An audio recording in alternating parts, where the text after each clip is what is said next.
한국은 우리가 절대 얕잡아 볼 나라가 아닙니다. 나는 이 작은 나라의 현실 앞에서 완전히 무너졌습니다. 기술만 앞선 줄 알았던 한국, 하지만 진짜 무서운 건 기술이 아니었습니다. 이제 나는 미국이 배워야 할 나라가 어딘지 정확히 알고 있습니다. 그럼 지금부터 왜 이런 말을 고백하게 되었는지 말씀드리겠습니다. 시작하기 전 1초면 누를 수 있는 좋아요를 눌러주세요. 여러분의 응원이 영상 제작에 큰 힘이 됩니다. 그럼 시작하겠습니다. 저는 줄리아 맥나렌입니다. MIT에서 전자공학을 전공하고 15년간 미 국방부 기술 전략팀에서 일했죠.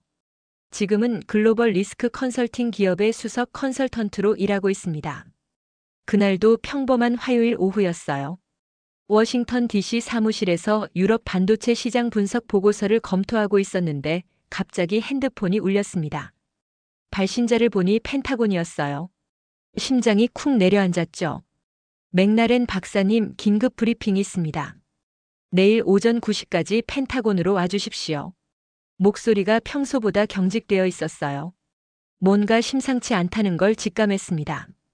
다음 날 아침 펜타곤 지하 2층 보안 회의실에 들어섰을 때의 분위기를 잊을 수가 없어요.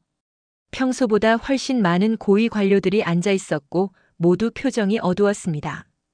국방부 기술 담당 차관이 직접 브리핑을 시작했어요. 맥나렌 박사, AI 반도체 시장 현황은 파악하고 계시죠? 물론입니다. 엔비디아가 데이터 센터 시장을 독점하고 있고 2028년까지 연평균 21.6% 성장할 전망이죠. 그때 차관이 테이블 위로 두꺼운 파일을 밀어냈습니다. 한국 기업들의 움직임을 보십시오. 파일을 펼치는 순간 눈이 휘둥그레졌어요. 한국의 AI 반도체 기업들이 온디바이스 부문에서 이미 상용화 단계에 접어들었다는 내용이었거든요. 더 충격적인 건 정부가 2030년 글로벌 시장 점유율 20% 달성을 목표로 한다는 거였습니다. 미국 대비 기술 수준이 80%라고 되어 있네요. 기술 격차는 2.5년이고요. 제가 중얼거리자 차관이 고개를 끄덕였습니다. 바로 그겁니다.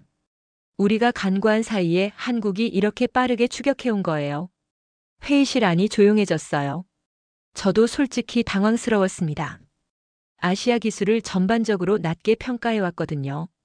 중국은 제재로 어려움을 겪고 있고 일본은 예전만 못하다고 생각했는데 한국이 이렇게 치고 올라온 줄은 몰랐어요. 특명을 드리겠습니다. 차관의 목소리가 더욱 진지해졌습니다. 한국 AI 반도체 산업의 실태를 정확히 파악해 주십시오. 그들의 기술 수준, 정부 지원 정책, 그리고 우리에게 미칠 영향을 종합 분석한 보고서가 필요합니다. 저는 파일을 다시 들여다봤어요. 소버린 AI, 팹리스 마이너스 파운드리 협력, 초거대 AI 플랫폼. 생소한 용어들이 가득했습니다. 한국이 단순히 제조업체가 아니라 AI 생태계 전체를 구축하려고 한다는 게 보였어요. 언제까지 필요하신가요? 한 달입니다. 현지 조사도 포함해서요. 한 달. 짧은 시간이었지만 할 수 있을 것 같았어요. 사실 마음 한편으로는 냉소적인 생각도 들었거든요. 미국이 수십 년간 쌓아온 기술력과 생태계를 한국이 따라잡는다는 게 현실적으로 가능할까 싶었습니다. 걱정하지 마십시오. 객관적으로 분석해 보겠습니다. 회의가 끝나고 나서도 머릿속이 복잡했어요. 엘리베이터에서 내려다본 워싱턴의 풍경이 평소와 달라 보였습니다. 아버지가 NASA에서 일하던 시절을 떠올렸어요. 그때도 소련의 스푸트니크 쇼크 때문에 온 나라가 발칵 뒤집혔었죠. 이번엔 한국이 그 역할을 하는 건가? 솔직히 믿기지 않았습니다. 집으로 돌아가는 길에 한국 관련 자료들을 다시 훑어봤어요. 삼성, SK 하이닉스, 그리고 수많은 스타트업들. 이름도 생소한 회사들이 AI 반도체 시장에서 존재감을 드러내고 있었습니다. 정말 한국이 그런 나라가 된 걸까? 혼자 중얼거리며 출장 준비를 시작했습니다. 2주 후면 서울에 있을 거예요. 그때 진실을 확인할 수 있겠죠. 인천공항에 도착했을 때 첫인상은 깔끔하다는 거였어요. 하지만 솔직히 말하면 큰 기대는 없었습니다. 아시아의 여러 나라를 다녀봤지만 대부분 비슷비슷했거든요. 호텔에서 하루 쉬고 난 다음 날 드디어 삼성 화성 캠퍼스를 방문했습니다. 사전에 약속을 잡을 때도 3나노 양산 라인을 보여드리겠습니다라고 하더라고요. 솔직히 속으로 웃었어요. TSMC도 3나노 양산에 어려움을 겪고 있는데 삼성이 뭘 할 수 있겠나 싶었거든요. 캠퍼스 입구에서 만난 김동현 상무는 생각보다 젊어 보였습니다. 40대 초반 정도 되어 보였는데 자신감이 넘쳤어요. 맥라렌 박사님 환영합니다. 오늘 특별한 걸 보여드리겠습니다. 클린룸 복장을 갖춰 입고 들어간 팹 내부는 정말 장관이었어요. 수백억 달러짜리 장비들이 끝없이 늘어서 있었죠. 하지만 이 정도는 인텔이나 TSMC에서도 봤던 풍경이었습니다. 여기가 저희 3나노 GAA 양산 라인입니다. 김동현 상무가 거대한 EUV 장비 앞에서 멈춰 섰어요. 그때까지만 해도 저는 여전히 회의적이었습니다. 실제 수율은 어느 정도 나오고 있나요? 제가 핵심을 찌르는 질문을 했죠. 반도체에서 수율이 생명이거든요. 80% 이상입니다. 이미 갤럭시 S24에 들어가는 AP를 양산하고 있어요. 순간 말문이 막혔습니다. 80%라는 수치가 믿기지 않았어요. 3나노 공정에서 그 정도 수율이 나온다는 건 정말 대단한 거거든요. 정말요? 확실한 수치인가요? 제가 다시 물어보자 김동현 상무가 웃으며 태블릿을 보여줬습니다. 실시간 생산 현황이 떠 있었어요. 정말로 80% 이상의 수율을 보이고 있었습니다. 그때 옆에 있던 젊은 엔지니어가 말했어요. 박사님, 사실 저희는 이미 2나노 개발도 마무리 단계예요. 이건 아직 미국도 못하는 기술입니다. 뒤통수를 맞은 기분이었어요. 정말로요. 아직 미국도 못하는 기술이라니. 엔지니어의 말투에서 자부심이 느껴졌는데 그게 허세가 아니라는 걸 직감할 수 있었습니다. 2나노요? 정말 가능한 건가요? 내년에 양산 시작 예정입니다. TSMC보다 6개월 빠를 것 같아요. 제 머릿속이 복잡해지기 시작했어요. 미국에서 받은 브리핑과는 완전히 다른 현실이었거든요. 한국이 기술 격차 2.5년이라고 했는데 어떤 부분에서는 오히려 앞서고 있는 것 같았습니다. 점심 식사 시간에 김동현 상무와 단둘이 앉았을 때 솔직한 질문을 던졌어요. 상무님, 정말 궁금한 게 있어요. 한국이 언제부터 이렇게 빨라진 건가요? 김동현 상무가 잠시 생각하더니 답했습니다. 박사님, 저희는 굶주려 있어요. 미국은 이미 충분히 가진 나라지만 저희는 아직 갈 길이 멀거든요. 그래서 더 절실하고 더 빨리 움직일 수밖에 없습니다. 그 말이 가슴에 꽂혔어요. 굶주려 있다는 표현이 묘하게 와닿았거든요. 호텔로 돌아와서 밤새 데이터를 다시 검토했습니다. 펜타곤에서 받은 자료들을 하나하나 다시 들여다봤어요. 한국의 AI 반도체 기업들이 온디바이스 부문에서 상용화했다는 내용, 2030년 글로벌 시장 점유율 20% 목표. 이 모든 게 허황된 꿈이 아니라 실현 가능한 계획처럼 보이기 시작했습니다. 특히 충격적이었던 건 한국 정부의 지원 방식이었어요. 단순히 돈만 퍼주는 게 아니라 팹리스와 파운드리의 유기적 협력을 만들어내고 있었거든요. 생태계 전체를 키우려는 전략이 보였습니다. 새벽 3시가 넘어서야 잠들 수 있었어요. 머릿속이 너무 복잡했거든요. 이제까지 제가 알고 있던 한국은 빠른 추격자 정도였습니다. 하지만 오늘 본 건 그게 아니었어요. 어떤 분야에서는 이미 선두 그룹에 올라서 있었고 심지어 미국을 앞지르려고 하고 있었습니다. 정말 한국이 그런 나라였나. 혼자 중얼거리며 창밖의 서울 야경을 바라봤어요. 수많은 불빛들이 반짝이고 있었는데 그 안에서 뭔가 거대한 에너지가 꿈틀거리는 것 같았습니다. 내일은 또 어떤 충격이 기다리고 있을까요?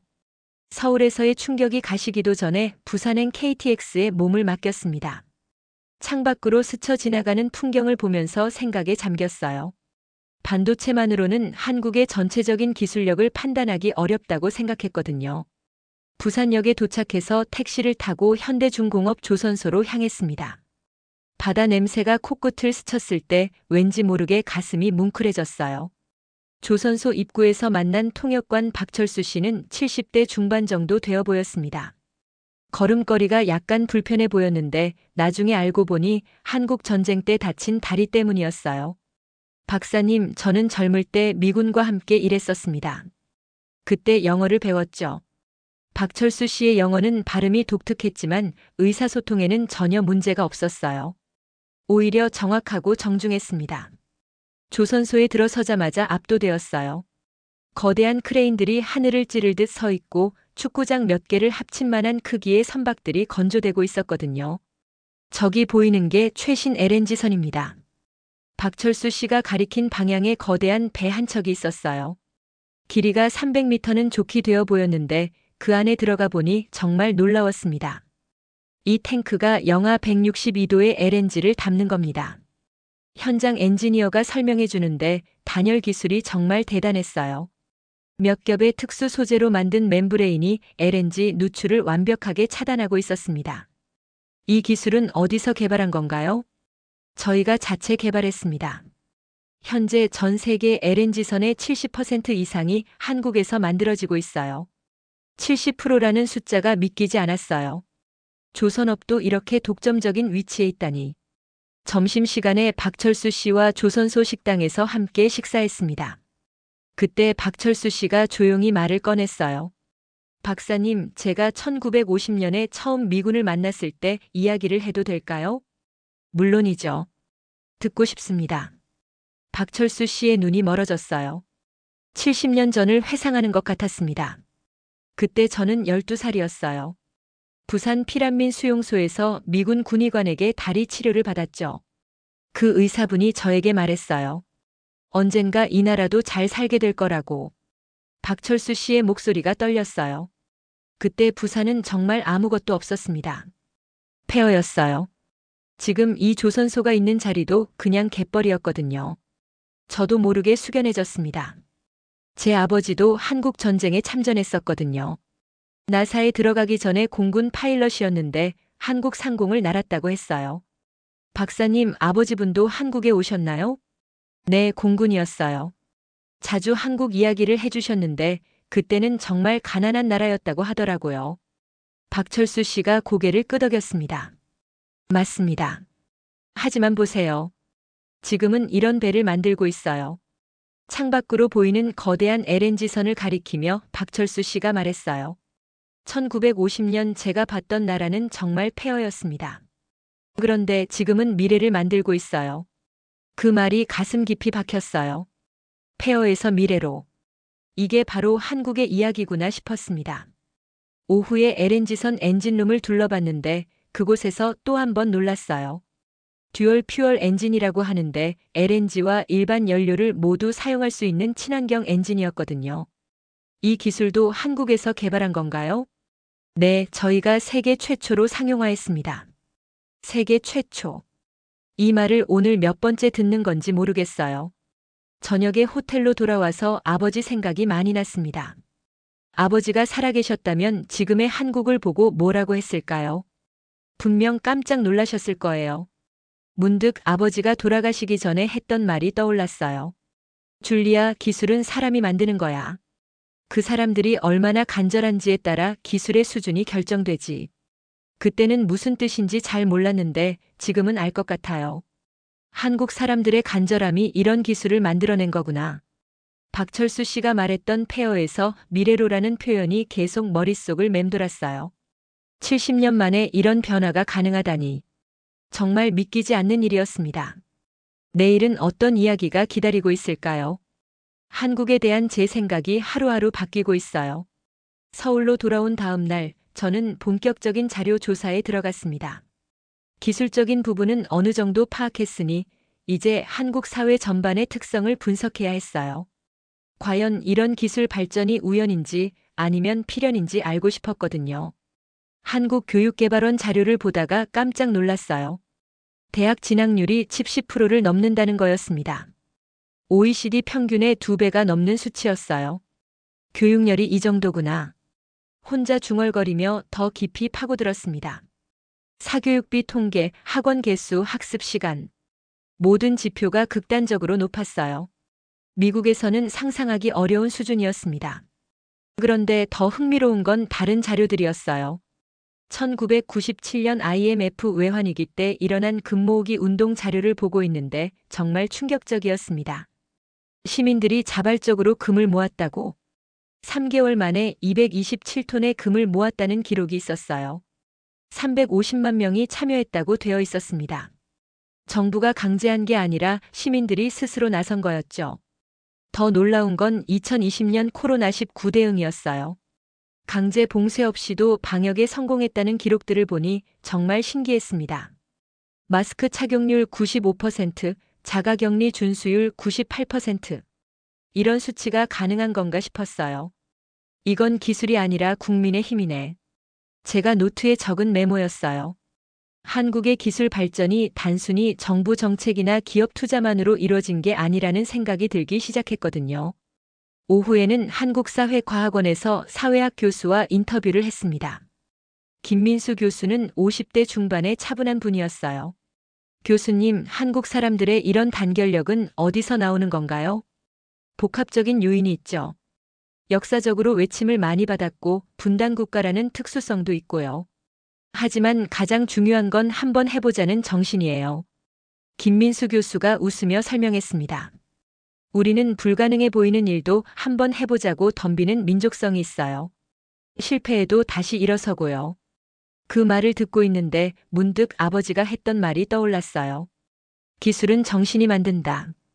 나사에서 아폴로 프로젝트에 참여했던 아버지가 자주 하던 말이었거든요. 그때는 달에 가겠다는 미국인들의 정신이 기술을 만들어냈다고 했었는데 한국도 비슷한 것 같았어요. 저녁에 호텔방에서 하루 종일 모은 자료를 정리했습니다. 교육열, 단결력, 위기 극복 의지. 이 모든 게 연결되어 있는 것 같았어요. 특히 인상 깊었던 건 세대 간 차이였습니다. 50대 이상은 산업화 세대로 따라잡기 정신이 강하고 30에서 40대는 추월하기 의지가 강하더라고요. 그리고 20대는 아예 새로 만들기를 추구하고 있었습니다. 이런 사회에서 AI 반도체 같은 기술이 나오는 게 당연하구나. 제가 내린 중간 결론이었어요. 한국의 기술 발전은 우연이 아니라 필연이었습니다. 사회 전체가 학습하고 도전하고 단결하는 시스템을 갖추고 있었거든요. 문득 펜타곤에서 받은 브리핑이 떠올랐어요. 한국의 기술 수준이 미국 대비 80%라고 했는데 어쩌면 그 수치 자체가 잘못되었을지도 모르겠다는 생각이 들었습니다. 기술은 단순히 장비나 특허의 문제가 아니에요. 그걸 만들어내는 사람들의 정신력이 더 중요하죠. 그런 관점에서 보면 한국은 이미 미국과 동등하거나 어떤 면에서는 앞서 있을 수도 있겠다는 생각이 들었어요. 휴대폰으로 워싱턴에 있는 동료에게 메시지를 보냈습니다. 한국에 대한 우리 평가가 완전히 틀렸을 수도 있어. 이건 단순한 기술 추격이 아니야. 답장은 금방 왔어요. 무슨 소리야? 과대평가하는 거 아니야? 저도 일주일 전까지는 동료와 같은 생각이었어요. 하지만 지금은 확신이 서기 시작했습니다. 한국은 제가 생각했던 것보다 훨씬 강력한 나라였어요. 창밖의 서울 야경을 바라보며 생각에 잠겼습니다. 수백만 개의 불빛 하나하나가 누군가의 꿈과 노력을 상징하는 것 같았어요. 그리고 그 모든 게 하나로 모여서 이 나라의 힘이 되고 있었습니다. 아버지가 말했던 기술은 정신이 만든다는 말의 진정한 의미를 이제야 알 것 같았어요. 한국에서 2주를 보낸 후 워싱턴으로 돌아왔습니다. 덜레스 공항에 내렸을 때의 기분이 묘했어요. 익숙한 곳인데도 뭔가 낯선 느낌이 들었거든요. 펜타곤 회의는 3일 후에 잡혀 있었습니다. 그동안 저는 한국에서 수집한 자료들을 정리하고 보고서 초안을 작성했어요. 하지만 쓰면 쓸수록 고민이 깊어졌습니다. 이걸 어떻게 설명해야 할까? 한국의 실상을 그대로 보고하면 펜타곤 관료들이 받아들일 수 있을까 싶었거든요. 솔직히 저도 한국에 가기 전에는 믿지 않았을 테니까요. 회의 당일 지하 2층 보안 회의실에는 저번보다 더 많은 사람들이 모여 있었어요. 국방부 차관, 기술 담당 국장, 그리고 처음 보는 고위 관료들까지. 분위기가 심상치 않았습니다. 맥라렌 박사 한국 출장 결과를 보고해 주십시오. 차관이 차가운 목소리로 말했어요. 저는 준비해온 프레젠테이션을 시작했습니다. 한국의 AI 반도체 기술 수준은 우리가 예상했던 것보다 훨씬 높습니다. 삼성의 3나노 GAA 공정은 이미 80% 이상의 수율로 양산되고 있고 2나노도 내년 상용화 예정입니다. 회의실이 조용해졌어요. 몇몇 관료들이 서로 눈빛을 주고받았습니다. 그게 확실한 정보입니까? 기술 담당 국장이 의심스러운 표정으로 물었어요. 네, 직접 현장을 확인했습니다. 실시간 생산 데이터도 봤고요. 그때 한 관료가 테이블을 탁 치며 일어섰습니다. 말도 안 됩니다. 우리가 한국한테 밀린다는 말인가요? 침착하십시오. 하지만 현실을 인정해야 합니다. 제가 차분히 대답했지만 회의실 분위기는 더욱 험악해졌어요.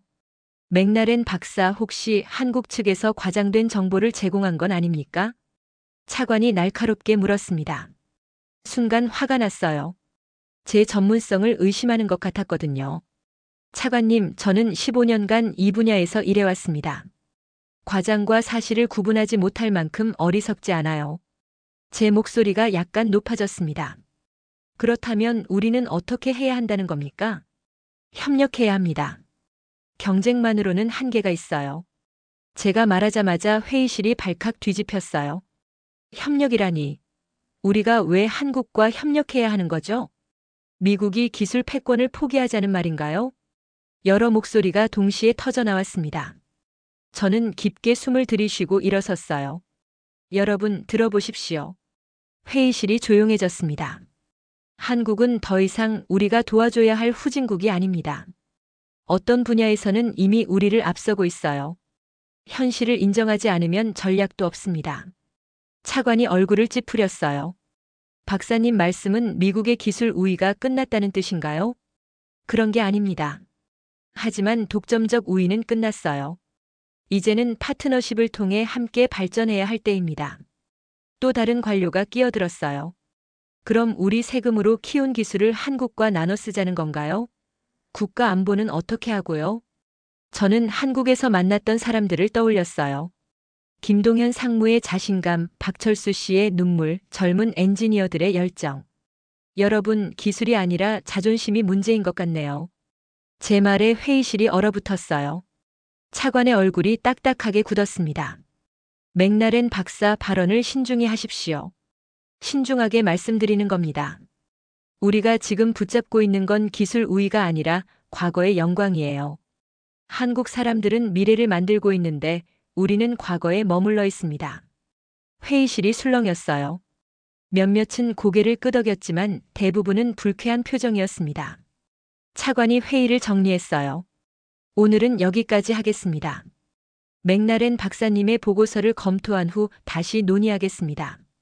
회의가 끝난 후 복도에서 한 동료가 다가왔어요. 줄리아, 너무 강하게 나간 거 아니야? 윗사람들이 좋아하지 않을 텐데. 사실을 말한 것뿐이야. 집으로 돌아가는 길에 복잡한 심정이었어요. 한국에서 본 현실과 워싱턴의 인식 사이에는 엄청난 간극이 있었습니다. 아버지 무덤에 들른 적이 있었는데 그때 아버지가 했던 말이 떠올랐어요. 진실은 때로 받아들이기 어렵다. 하지만 그것을 외면하면 더 큰 대가를 치르게 된다. 아버지 말이 맞았어요. 미국이 현실을 외면한다면 기술 격차는 더욱 벌어질 거였습니다. 그날 밤 한국에 있는 김동현 상무에게 이메일을 보냈어요. 상무님이 말씀하신 굶주린 정신을 미국도 배워야 할 것 같습니다. 다음 날 아침 답장이 와 있었어요. 박사님, 언제든 다시 오세요. 함께 미래를 만들어 갑시다. 그 메시지를 보고 결심했습니다. 다시 한국에 가야겠다고요. 워싱턴에서의 충돌 이후 일주일이 지났습니다. 본사에서는 제 보고서를 기각했어요. 차관이 직접 전화를 걸어와서 말했거든요. 맥라렌 박사 한국과의 협력 제안은 받아들일 수 없습니다. 보고서를 수정해서 다시 제출해 주십시오. 어떻게 수정하라는 건가요? 한국의 위험 요소를 부각시키고 우리의 대응 방안을 강화하는 방향으로요. 전화를 끊고 나서 한참을 멍하니 앉아 있었어요. 제가 본 한국의 모습을 왜곡해서 보고하라는 뜻이었거든요. 그럴 수는 없었습니다. 다음 날 휴가를 내고 개인 자격으로 한국행 항공편을 예약했어요. 회사 출장이 아니라 제 돈으로 가는 거였습니다. 동료들은 미쳤다고 했지만 꼭 해야 할 일이 있었어요. 인천공항에 도착했을 때는 이번이 벌써 세 번째였습니다. 이제는 낯익은 풍경이었어요. 김동현 상무에게 연락했더니 바로 만나자고 하더라고요. 강남의 한 카페에서 만났는데 상무님이 먼저 말을 꺼냈어요. 박사님 표정이 안 좋네요. 무슨 일 있으셨나요? 본국에서 제 보고서를 받아주지 않아요. 한국을 위협으로 규정하라고 하더라고요. 김동현 상무가 씁쓸하게 웃었습니다. 예상했던 일이에요. 미국이 그렇게 쉽게 인정하지는 않겠죠. 상무님은 화나지 않으세요? 화낼 이유가 없어요. 우리는 우리 길을 가면 되니까요. 그 말에서 여유가 느껴졌어요. 한국 사람들의 자신감이 이제는 확고해진 것 같았습니다. 오후에는 판교 테크노밸리를 둘러봤어요. 수많은 스타트업들이 모여있는 곳이었는데 정말 활기가 넘쳤습니다. 그 중에서 AI 칩 스타트업을 운영하는 28살 김영수 대표를 만났어요. 대표님, 미국 진출 계획은 있으신가요? 있긴 한데요. 굳이 미국 시장에 매달릴 필요는 없을 것 같아요. 예상 밖의 대답이었어요. 왜요? 미국이 가장 큰 시장인데요. 김영수 대표가 환하게 웃으며 답했습니다. 박사님, 우리는 미국처럼 되고 싶지 않아요. 우리만의 길을 만들어가고 싶거든요. 순간 충격을 받았어요. 미국처럼 되고 싶지 않다니. 지금까지 만났던 아시아 사람들은 모두 미국을 롤모델로 삼았는데 이 젊은 대표는 달랐습니다. 그럼 어떤 나라가 되고 싶으신가요? 한국다운 나라요. 빠르고 유연하고 협력적인 나라. 기술로 세상을 더 따뜻하게 만드는 나라 말이에요. 그 말을 듣고 있는데 가슴이 뭉클해졌어요. 이 젊은이들이 꿈꾸는 미래가 정말 아름다워 보였거든요. 저녁에는 서울대학교 AI 연구소를 방문했습니다. 박지훈 교수와 대화를 나눴는데 그분도 비슷한 이야기를 하더라고요. 미국의 AI는 상업적 성공에 집중하고 있어요. 하지만 우리는 사회적 가치를 더 중요하게 생각합니다. 구체적으로 어떤 차이가 있나요? 예를 들어 고령화 사회를 위한 AI, 환경 문제 해결을 위한 AI 같은 것들이죠. 수익성보다는 인류의 행복을 우선시하는 거예요. 박지훈 교수의 말을 들으며 깨달았어요. 한국의 차세대들은 단순히 미국을 따라잡으려는 게 아니라 완전히 새로운 모델을 만들려고 하고 있었습니다. 호텔로 돌아와서 밤늦게까지 생각에 잠겼어요. 미국에서는 한국을 경쟁자나 위협으로 보고 있는데 정작 한국 사람들은 경쟁보다는 협력을 원하고 있었습니다. 문득 아버지가 아폴로 프로젝트에 대해 했던 말이 떠올랐어요. 인류 최초로 달에 간 건 미국이지만 그 꿈을 함께 꾼 건 전 세계 사람들이었다. 아버지는 기술이 국경을 넘어서는 순간에 대해 자주 말씀하셨거든요. 지금 한국에서 그런 가능성을 보고 있는 것 같았어요. 다음 날 아침 김영수 대표에게서 연락이 왔어요. 박사님, 저희 회사에서 미국과 공동 연구 제안서를 준비 중인데 조언을 구할 수 있을까요? 어떤 내용인가요? AI 칩을 이용한 의료 진단 시스템이에요. 한국의 기술과 미국의 인프라를 결합하면 정말 좋은 결과가 나올 것 같거든요. 그 순간 확신이 섰어요. 이게 바로 미래였습니다. 경쟁이 아니라 협력, 대립이 아니라 상생. 네, 기꺼이 도와드리겠습니다. 제가 대답하자 김영수 대표가 기뻐했어요. 감사합니다. 박사님 같은 분이 있어서 정말 다행이에요. 그날 오후 김포공항에서 워싱턴행 비행기를 기다리며 생각했어요. 이번에는 어떤 보고서를 써야 할까? 아니, 보고서가 아니라 다른 형태여야 할 것 같았습니다. 뭔가 더 진솔하고 더 개인적인 것. 제가 한국에서 느낀 감정과 깨달음을 담은 것 말이에요. 비행기가 이륙하면서 서울의 불빛들이 점점 작아졌습니다. 하지만 제 마음속에서는 더욱 선명해지고 있었어요. 워싱턴으로 돌아온 지 사흘째, 저는 여전히 빈 화면 앞에 앉아 있었습니다. 펜타곤에서 요구한 수정 보고서를 써야 했는데 손가락이 움직이지 않았어요. 한국의 위험 요소를 부각시키라고. 혼자 중얼거리며 고개를 저었습니다. 한국에서 만난 사람들의 얼굴이 떠올랐거든요. 김동현 상무의 따뜻한 미소, 박철수 씨의 눈물, 김영수 대표의 순수한 열정. 이 사람들을 위협으로 묘사한다는 게 말이 안 되었어요. 대신 저는 다른 결정을 내렸습니다. 보고서를 거부하기로 한 거예요. 다음 날 아침 국방부 차관에게 전화를 걸었습니다. 차관님, 죄송하지만 요청하신 보고서는 작성할 수 없습니다. 무슨 말씀이십니까? 제가 본 한국의 모습을 왜곡할 수는 없어요. 그건 제 양심에 어긋납니다. 전화 너머로 차관의 한숨이 들렸어요. 맥날엔 박사, 신중하게 생각하십시오. 이건 국가 기밀 사안입니다. 그렇기 때문에 더욱 정확해야 하는 거 아닌가요? 결국 저는 펜타곤과의 계약을 포기했습니다. 15년간 함께 일했던 동료들과도 멀어질 수밖에 없었어요. 하지만 후회하지 않았습니다. 주말에 버지니아에 있는 알링턴 국립묘지를 찾았어요. 아버지가 잠들어 계신 곳이었습니다.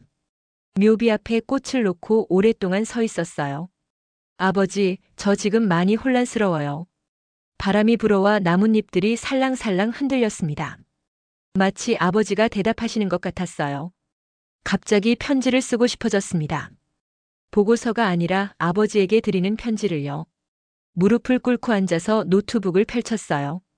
사랑하는 아버지께, 아버지가 1953년 한국 상공을 날았을 때 보셨던 그 나라를 기억하시나요? 폐허가 된 서울, 굶주린 아이들, 절망에 빠진 사람들. 아버지는 그때 이런 말씀을 하셨죠. 언젠가 저 나라도 일어설 날이 올 거야. 눈물이 났어요. 아버지의 목소리가 들리는 것 같았거든요. 아버지, 당신이 지켜본 폐허의 나라가 이제 미래를 이끌고 있습니다. 70년 만에 이런 기적이 일어날 줄 누가 알았겠어요? 키보드를 치는 손가락이 떨렸습니다. 저는 그곳에서 정말 많은 걸 배웠어요. 삼성의 3나노 공정을 보며 기술의 힘을 느꼈고 조선소에서 만난 박철수 할아버지를 통해 역사의 무게를 깨달았습니다. 그리고 젊은 창업자들에게서 미래에 대한 희망을 봤어요. 편지를 쓰다가 멈췄습니다. 정말 하고 싶은 말이 뭔지 생각해 봤거든요. 아버지가 아폴로 프로젝트에 참여하셨을 때 미국은 소련과 경쟁했죠. 하지만 결국 달에 도착한 건 인류 전체의 승리였어요. 아버지가 자주 말씀하셨잖아요. 기술은 국경을 넘어선다고. 바람이 더 세게 불었어요. 아버지가 무언가 말씀하시려는 것 같았습니다. 지금 워싱턴 사람들은 한국을 경쟁자로만 보고 있어요. 하지만 저는 파트너로 봐야 한다고 생각합니다. 함께 더 큰 꿈을 꿀 수 있거든요. 편지가 거의 끝나갈 즈음 제 마음도 정리가 되었어요. 아버지, 저는 이제 확신합니다. 미국과 한국이 함께하면 정말 놀라운 일들을 해낼 수 있을 거예요. 경쟁이 아니라 협력으로요. 아버지가 꿈꾸셨던 그런 세상을 만들 수 있을 것 같아요. 편지를 다 쓰고 나서 한참을 앉아 있었어요. 묘지 너머로 해가 지고 있었는데 정말 평화로웠습니다. 아버지, 저 이제 어떻게 해야 할지 알 것 같아요. 집으로 돌아와서 그날 밤 김동현 상무에게 이메일을 보냈어요. 상무님, 펜타곤과의 계약을 포기했습니다. 이제 자유의 몸이에요. 혹시 한국에서 함께 일할 기회가 있을까요? 다음 날 아침 답장이 와 있었어요. 박사님의 용기에 감사드립니다. 언제든 환영합니다. 함께 미래를 만들어 갑시다. 그 메시지를 보고 미소가 지어졌어요. 드디어 제 길을 찾은 것 같았거든요. 일주일 후 회사에 사표를 제출했습니다. 동료들은 모두 놀랐지만 제 결정을 존중해줬어요. 줄리아, 정말 한국에 가는 거야? 응, 새로운 시작이야. 후회하지 않을 거야? 절대 안 할 거야. 짐을 정리하면서 아버지 사진을 바라봤어요. 아버지가 웃고 계시는 것 같았습니다. 아버지, 이제 정말 새로운 모험이 시작이에요. 그렇게 저는 워싱턴에서의 삶을 정리하고 새로운 출발을 준비했습니다. 한국에서 펼쳐질 미래가 정말 기대되었어요. 6개월 후 저는 서울 강남에 있는 작은 사무실에 앉아 있었습니다. 한미기술협력 컨설팅 회사를 차린 거예요. 김동현 상무와 김영수 대표가 공동 설립자로 함께해 주었습니다. 처음에는 막막했어요. 워싱턴에서는 저를 배신자 취급하는 사람들이 많았거든요. 하지만 놀랍게도 미국에서 연락이 오기 시작했습니다. 먼저 연락한 건 실리콘밸리의 스타트업들이었어요. 한국의 AI 반도체 기술에 관심이 많았거든요. 그 다음엔 대학교 연구소들, 그리고 심지어 정부 산하기관에서도 비공식적으로 문의가 왔습니다. 맥날엔 박사, 정말 한국 기술이 그렇게 뛰어난가요? 스탠포드 대학 AI 연구소 교수가 화상회의로 물어봤어요. 직접 보시면 깜짝 놀라실 거예요. 우리가 생각했던 것보다 훨씬 앞서 있습니다.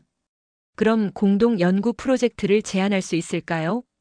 바로 이런 반응들이었어요. 자존심은 상했지만 결국 현실적 이익 앞에서는 협력을 원하더라고요.